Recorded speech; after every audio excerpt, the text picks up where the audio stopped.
25 avril 1783. Premier vol d'un ballon à air chaud.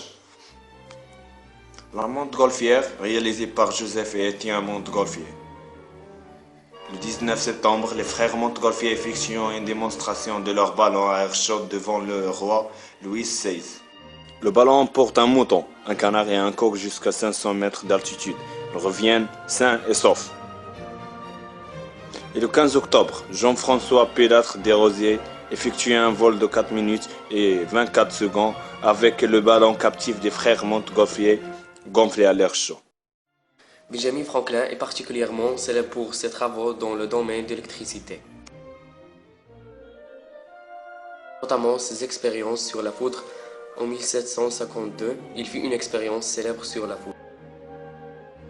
Attachant une clé à un cerf-volant, ceci mena à l'invention du paratamètre.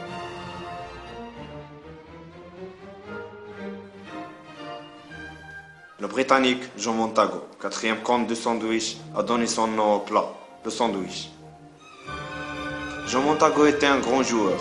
Un jour de 1762, lancé dans une de ses parties de cartes interminables, un serveur lui apporta 2 tranches de pain garnies de viande froide et de fromage.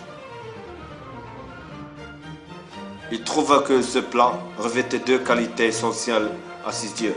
Premièrement, il n'avait pas besoin de quitter la table de jeu pour s'alimenter. Et deuxièmement, la conception du plat lui permettait de conserver les mains propres. Guillotine propose le 10 octobre 1789 l'utilisation d'un appareil mécanique pour l'exécution de la peine capitale. L'appareil sera mis en point en 1792 et se verra rapidement affublé du nom de guillotine contre la volonté du docteur Guillotin. Guillotin espérait instaurer une exécution plus humaine et moins douloureuse. Nicolas Appert est le premier à mettre au point une méthode de conservation des aliments, en les stérilisant par la chaleur dans des contenants hermétiques. Bouteilles en verre, puis boîtes métalliques en fer blanc. Il créa la première usine de conserve au monde. En 1764, la faculté de Paris approuve l'inoculation de la variole pour immuniser un patient. Le vaccin sera prêt à la fin du siècle.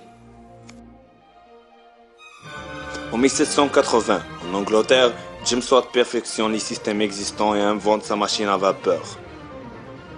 Les travaux de Lavoisier ont une grande importance de l'histoire de la chimie. Exemple, travaux sur la combustion, analyse de l'air et identification de l'oxygène et de l'azote. Travaux sur le diamant et établissement de la composition du gaz carbonique.